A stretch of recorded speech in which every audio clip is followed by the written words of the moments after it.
Hey everybody, welcome back to PC Perspective. I'm Ryan Shrout, joined by Alan Malventano, and we're here today in kind of a unique video for you. As you can see, science is happening. There are analog devices on this desk, which I'm actually a little angry about, but because of their use, we're going to allow it in this particular instance. So last week, AMD launched officially, finally, the FreeSync technology, right? So we posted a story that looked at a handful of monitors. And obviously, we know about G-Sync. We've been working with that for the last year or a year and a half or so. Now, in our article on FreeSync, I believe that we were the only ones to really point out one of the deficits of FreeSync compared to G-Sync is what happens on what I'm calling the low window, outside the window on the low side. Quick summary here, FreeSync works very much like G-Sync in that it has a variable refresh rate for LCD monitors. What we have hooked up here is a G-Sync display, the ROG Swift. We're going to switch in a little bit and move to a FreeSync display. And what happens inside that variable refresh window is magic, right? Everything works great, it's smooth, you get no tearing, you get great animation, right? Like everything works as the mind thinks it should work. When you go above that variable refresh window, today with G-Sync, you get hard capped at a V-Sync on status. So if you have a 144 hertz panel, if you're rendering above 144, it doesn't matter, you're going to render at 144 hertz, and that's where you're going. With FreeSync, they give you the option of disabling V-Sync or enabling V-Sync. So if you desperately want no latency, you can turn V-Sync off, which will give you tearing when your frame rate is above the maximum refresh rate of the panel. But if you don't want that, you can actually enable V-Sync, and you get the same experience as you would with the G-Sync panel in that instance. What is different and unique between these two competing solutions is what happens on the low side, if you will, which is what happens underneath that minimum variable refresh rate point. Now, G-Sync, to be fair, has never actually kind of defined where the minimum variable refresh point is. Right. For some reasons we're going to point out here about how they actually handle it. With the FreeSync story, it was the first time where we saw hard-cut minimum frame rates for variable refresh. On the LG 34-inch ultra-wide 21:9 monitor, that was 48 hertz, 48 frames per second, pretty high. For the BenQ, whose model number is escaping me right now, I think it's the XL270 something, that has a minimum of 40. Yep. All right, and these are specifications that are clearly defined, and the maximum tends to be the maximum refresh rate of the panel still, obviously. So, and in the case of the Swift, the specifications actually state 30. Oh, they do? Yeah. They do say 30 to 144. Yeah, it's actually a 30 to 144 in those specs. Right. But, as we're going to show here, there's kind of a difference there on that bottom end. So in our FreeSync story, and we got a lot of flack for it, I think we're the only people to really point this out, is when you go below the minimum refresh on a FreeSync monitor, the experience is very different than what you get on a G-Sync monitor. And I think it's fair to say that it is not nearly as good of an experience that you get on a FreeSync monitor. So our first monitor with FreeSync had a 48 hertz minimum refresh rate, which meant anytime our frame rate went below 48, which I think is a fairly common thing, right? You know, if people seem to target 60 to 65 frames per second is kind of the pinnacle, right. There are going to be times when lots of crap is happening on the screen where your frame rate is going to dip below that. On a FreeSync monitor today, you get that same choice, enable V-Sync or disable V-Sync. So you either get a return to kind of horizontal screen tearing, or you run the risk of running into stutter and kind of like hitching in the frame animation. But with G-Sync, when you go under that same frame rate or the frame rates that we are told are the minimum frame rates for these monitors, you don't get any of that. And in fact, the animation continues to be smooth and tear-free. As smooth as it can be when you get, like if you go really drastic If you're in the example, teens, it's hard for any frame rate to look good at 15 frames per second, but it is as smooth as it can look. Now, I want to be very honest here.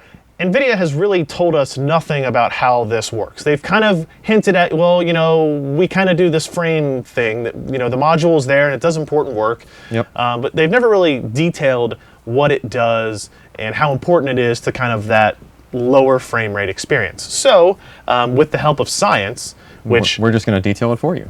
So we are, to leave it a little bit vague, what we are doing is we are monitoring the refresh rate of the screen with this oscilloscope and this patch that you see up here in the corner.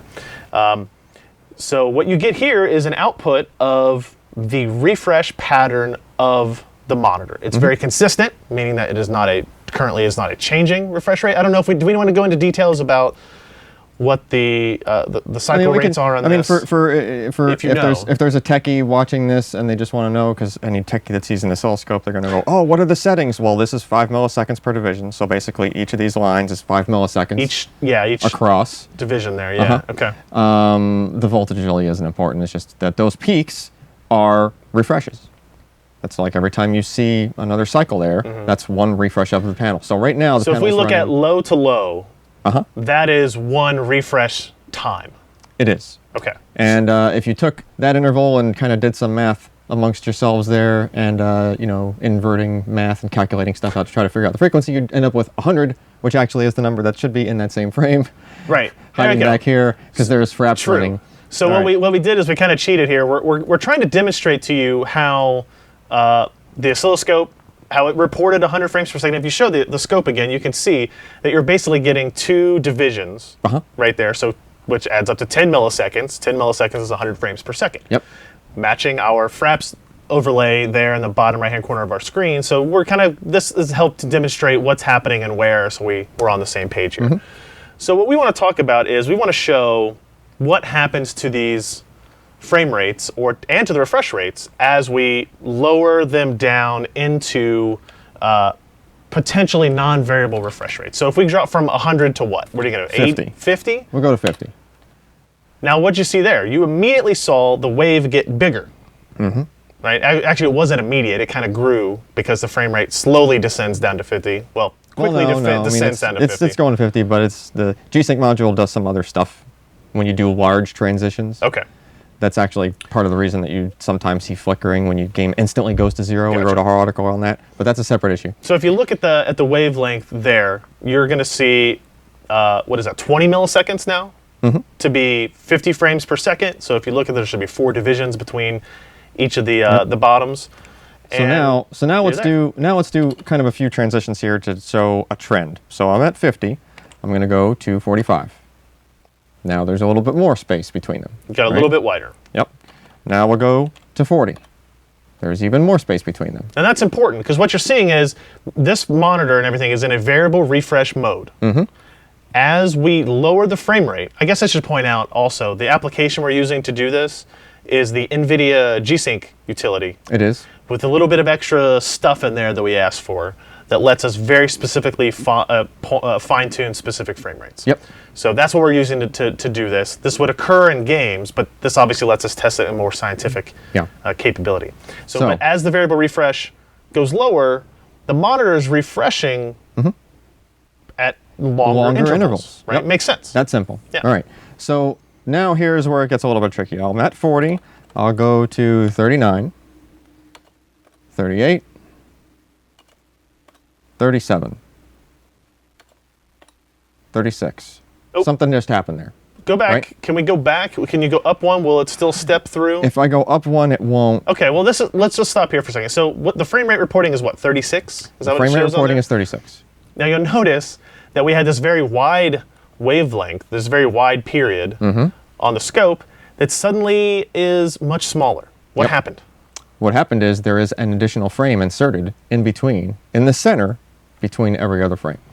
Now, some of the readers in our comments, we said this, we talked about this in our story. If you go look at our FreeSync review on the second page, we talk about what happens outside those VRR windows, and we kind of detailed this, but in a less scientific, we're going to draw a little pretty picture for you. Right.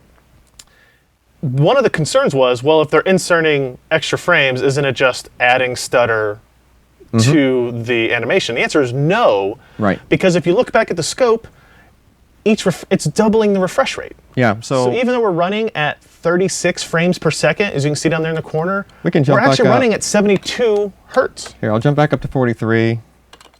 So now we're back to where we were, where it's 1-to-1. Right. Every peak you see there is 43 a new frame. frames per second and 43 hertz. Yep. So now we'll go down to 40, 38.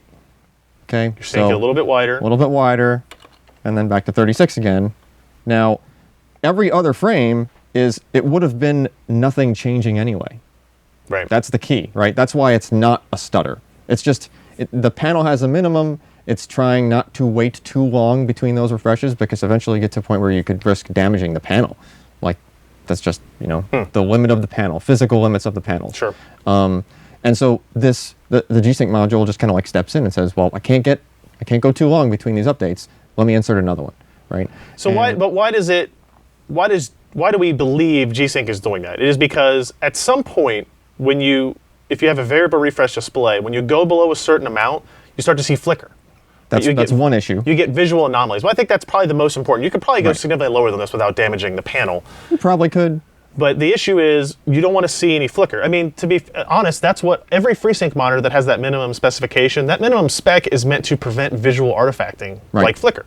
Right. So what NVIDIA could have done here is they could have basically done what FreeSync does and say, well, okay, after that, you're on your own, VSync on, VSync off, and then you revert back to whatever the minimum refresh rate is. So what's important is if we look back at the scope, the frame rate is 36, but if you look at the period of that, you're actually refreshing at 70 to 72 hertz. Yep.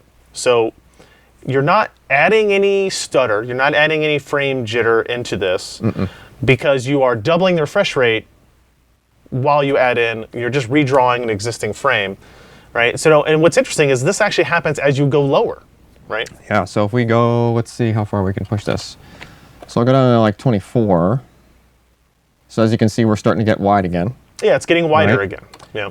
23, 22, 20, or sorry, that's 21, 20. We're getting close to where it's going to do it again. So obviously the period's getting too wide, right? Keep in mind, even though it says 20, the period, we're actually refreshing at 40. Correct. Right. Yeah, but even doubled, that's still a very long time. Now we're getting into a long refresh. Right, we're at such a low rate. Sure. So, where are we now? 19. 18. It did it again. It just did it again. So it basically took... So now we're tripling. Now we're tripling, right? So we actually can't even see it, really. But you can almost see 3 full steppings. Right. And that is our frame rate, right? Which is going to be very low at this point. What are we at, 19, 17, 18? We're at 19, yeah, 18. So, and the refresh rate is being tripled. And notice that another key point here is that all of those peaks remain centered, right? They remain on a consistent pattern, right? So the G-Sync module is pacing those inserted frames, those additional redraws, in such a way that it's trying to make sure there's enough space on either side of a redraw as possible. In case, say, the frame rate changes very quickly, you want to minimize the chance that it's in the middle of drawing a frame when a new frame comes in, because that will cause a judder. Like that one frame will be delayed. Now, I think we can go lower than this. I don't know how much useful it is, but we can go lower, and we've seen this split again. Yep. And the splits actually occur more quickly. It just keeps going until it's multiplying as many times as it needs to, and then it levels out at about 25 milliseconds. Right. So it just kind of like... Interesting point. Where was our first cutoff? At what frame rate? 36, first cutoff was 37 to 36? And then it was 18. So we would kind of judge 36 as maybe 37 or even, the minimum refresh rate of this G-Sync panel.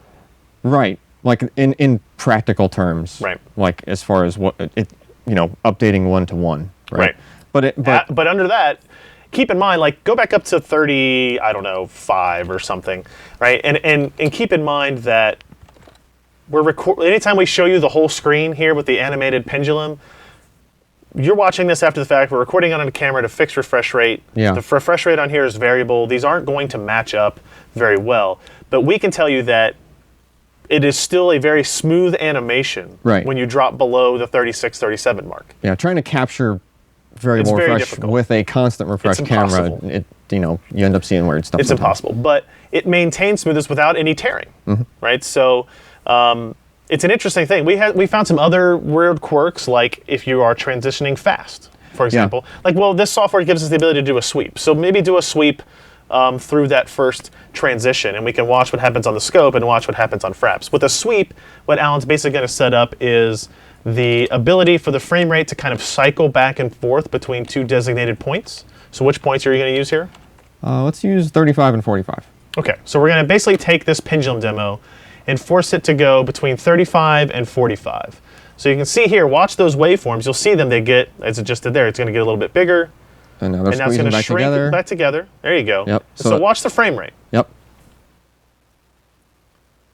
See it go back down. As soon as it crosses that point, it actually splits and starts doubling. And as it crosses it kind of on the way back, it goes back and it kind of relents. And looking at it in person, I'm not sure if the camera can catch this, but I mean, it's fluid. Like nothing changes on the display. You don't notice that. Yeah, it remains variable refresh that whole time. So in practical terms, the variable refresh range of G-Sync panels goes down to almost nothing. Not that you're going to game at 1 frame per second, that'd be kind of silly, but there really is not a bottom to that. And it doesn't drop out of variable refresh mode or anything like that on the low end. Interesting. Yeah.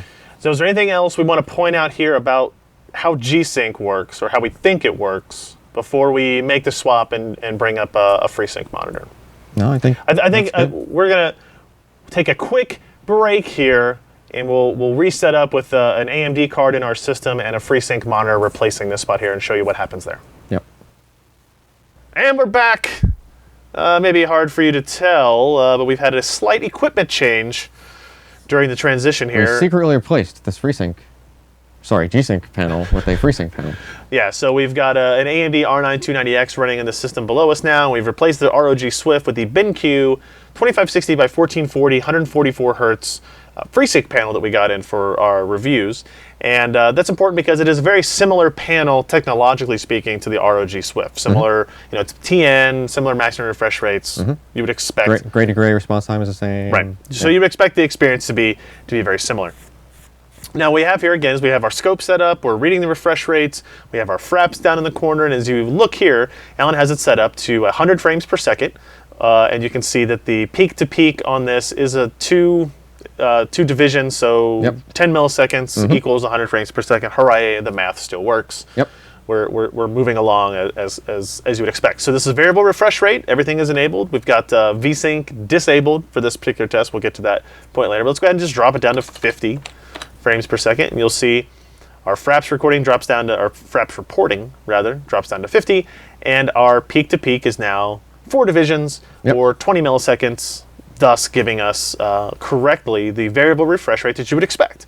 And the experience on this monitor between 44 or 40 or 144 is very good. It's a very good gaming experience. But now let's go ahead and just keep dropping a little bit more. We'll go 45. 45, yeah. All right, so we drop it down to 45. And if you look real close, you'll see that the period has again got a little bit wider. And then we'll go down to 40. And even a little bit more wide. A little bit wider there. It starts to jump around a little, so it'll be a little bit difficult to. Yeah, that's not FreeSync's fault. That's just the scope being silly. That's just the scope. Yep. And then now, if I go slowly here, we're still in variable refresh on the panel as I'm watching it because I have to watch this to verify. Yeah, that's true. We can see. Yeah. So it's still smooth there. 39 actually still is smooth. Yep. Right. 38. Well, technically we're below 40 here. So 38, still smooth, and then finally 37. And if you watch it, let's see, are we still smooth in that time? Nope, there it is. Yeah. So started to see a little bit of kind of judder hitch. and tearing. Yeah, it's judder tear, like at the same time. Right. Which is kind of an important thing. And to demonstrate that further, I'm just going to go crazy here and go all the way down to 20. Right, so now we're at 20. And notice that on the screen, looks the same as it did when we were at 40. That's I think the most important part is with the G-Sync panel. When we dropped below a certain point, it started to frame double. Yep. Right. It doubled the refresh rate and drew the same frame twice. And stayed in sync. But stayed in sync. Yes. Right. So it still was a variable refresh rate that was tear-free and stutter-free. Yep. Right. And we looked at it, we saw it. With FreeSync and adaptive sync in general, once you hit that minimum refresh rate, you kind of are done. Right, at that point it starts to recognize the FreeSync enabled or FreeSync disabled status setting. I'm sorry, VSync enabled or VSync disabled setting. Yeah. Right. So you'll either see tearing or you'll see some hitching depending on the frame rate. But but the refresh rate stays at 40. Yeah, it stays at the low end. So on the case of the LG panel, it would stay at 48. In this case, it stays at 40. So any frame per second incoming lower than that rate, the panel stays at the minimum rate, which is kind of important because if you were gaming on a 60 frame per second or a 60 hertz panel, right, with VSync off, you would get some tearing, but honestly, like in person looking at this, it's almost like tear plus judder at the same time because it's at like 50% less of a refresh rate. Right. than that standard like 60 hertz desktop panel, right? It's at 40. So it kind of does some extra little eye trickery there, and kind of makes it a little bit more of a jarring experience when you dip down into that range. We actually saw this when we were gaming. We were testing out FreeSync initially. We played Assassin's Creed Unity, which again is a game that is very easy to get into low frame rates, as it turns out. And we found a spot on a roof where we could look towards one section of the city and we'd be at like 45, 50 frames per second. You go to the other side, you were down to 35 or 30 frames per second. And when you were in the 45 range, you were in this nice, smooth, tear-free, FreeSync style, thing that very much matched what you would get on a G-Sync monitor. But as soon as you dropped below that 40 range into the 35s, you got screen tearing and a little bit of judder as well. And what was more jarring for me personally was that transition. Right? Because if it was something where you swung there to look at a character and swung back, it was very obvious that these tears started happening on the screen and then went away. And everything was smooth, and then it wasn't smooth and it was tearing, right? So I would say that even more so than the kind of experience of tearing plus a little bit of judder is less drastic than the transition between that state and a very smooth state, I would say. Yeah, and technically it is nothing but tearing with the VSync off, but it's just that at that slow rate, it looks like you have, say, the top half of the scene looks like a judder with a tear, and then it's like both effects at the same time. It's because horizontal lines are even more separated at that point during a vertical tear. There's that, and chances are if a game does dip below it, it's going to dip kind of still be close to 40. Right. And the closer you are to that minimum, actually the worse the judder effect is, because it's like kind of in sync tearing. So what frame rate do you have this set to now? We're at 20. Okay, so at 20, even though we're running at 20 frames per second, if we show the scope here, the period is still that of a 40 hertz refresh. We're making sure we're making that very obvious, right? That the frame rate is now independent of the refresh rate, but the refresh rate is at the low side. And one of the things that I think we maybe expected to happen is that when you dipped below, like if you're rendering at 20 frames per second, that the refresh rate would go back up to 144 hertz. Right, but we kind of thought that would happen, and that would alleviate some of these issues. It would, but it might also cause changes in brightness of the display. If you go from very low refresh rate, redraw rate, to very high on TN panels, especially suddenly, you would notice that difference. That's actually the same kind of an effect as what people were getting with the people that do notice the G-Sync flickering when a game just hitches and goes to 0 instantly. Same kind of a brightness change. I imagine the manufacturers of the T-Cons maybe they tried that and probably saw that and went, oh no, that's. So it's probably more of they didn't want to design it so that as soon as you drop below 40, say 35, the refresh rate would go back up to 144, but then the game frame rate came back up immediately. And then it would immediately have come to back drop down. the refresh rate down to 41, 42, you would probably see that brightness difference. So that might explain why they chose not to do that. Could be a lesser of two evils type of thing. Right. Go ahead and set up a sweep here. Let's do a sweep between, 20 and 25 and 50 or something like that, I guess. Right, something that takes that into account. So we can again show you that if you watch, as the frame rate, we'll wait for it to reset here. When the frame rate gets to, say, 40 or so, it will start, the period will start to shrink. Yep, there it goes. And then as it goes back down, it will grow, but at about 40, it stops getting any bigger. Yep. And that is the effect of the refresh rate stopping at 40 regardless. Right? So and the thing you don't see from that particular scope shot is that once you do go, a couple of frames per second below 40, you start to see tearing on the display. Because you see tearing and you get the effect of stutter, judder, whatever you want to call it, on there. But I want to point out, inside that, if you set up a sweep between 45 and 105, right, it's going to be smooth the whole time. Oh yeah, absolutely. Right, it's going to look great, and you'll see the scope that will change accordingly. Right, the variable refresh rates work. Yeah, there you go. You can see how it changes. That's actually pretty cool to see the change as you go through these different refresh rates. But it stays consistent and it stays variable, and it actually looks really nice on the screen as well. Yep. Now, what's interesting is that all the way to 144. When we go below 40, kind of the minimum refresh of this monitor, I believe that it's possible that AMD could implement a similar algorithm and implementation that NVIDIA has put on their G-Sync modules in driver. It's theoretically possible. I think it's possible if they wanted to do it and wanted to invest the manpower to do it. Because, I mean, the benefit of the NVIDIA G-Sync module here is that it's GPU agnostic, it's driver agnostic, it doesn't really care, you know, within reason, right, what it's connected to make all that stuff happen. That's what that buffer is on that module for. It stores that last frame. Oh, it decides we need to do that. Right. We need to double the frame rate. I've already got this frame. I don't need to ask the GPU. I don't have to wait for the GPU to send it. I'm ready to go. And there is also another thing, though, that it uses that buffer for, supposedly, as far as we understand, is that it also uses it for overdrive calculations on the fly. Yeah, that's true. Which also kind of, that's probably going to be a separate video and separate content later, but we do see motion blur. There could be another use for it. We do see more motion blur on FreeSync panels versus G-Sync panels, maybe because the G-Sync module does that. But as far as that low outside the window range, yeah, I mean, AMD could theoretically re-engineer their driver to just draw the additional frames itself, right? I mean, it's as simple as it already has the frame. It has the frame, right? Yeah. If it notices its frame rate is going to go below 40, right? Send another frame. Send another frame. Send it twice. Force the monitor, you know, to double itself immediately, right? Just like the module's doing. The end result would be the same.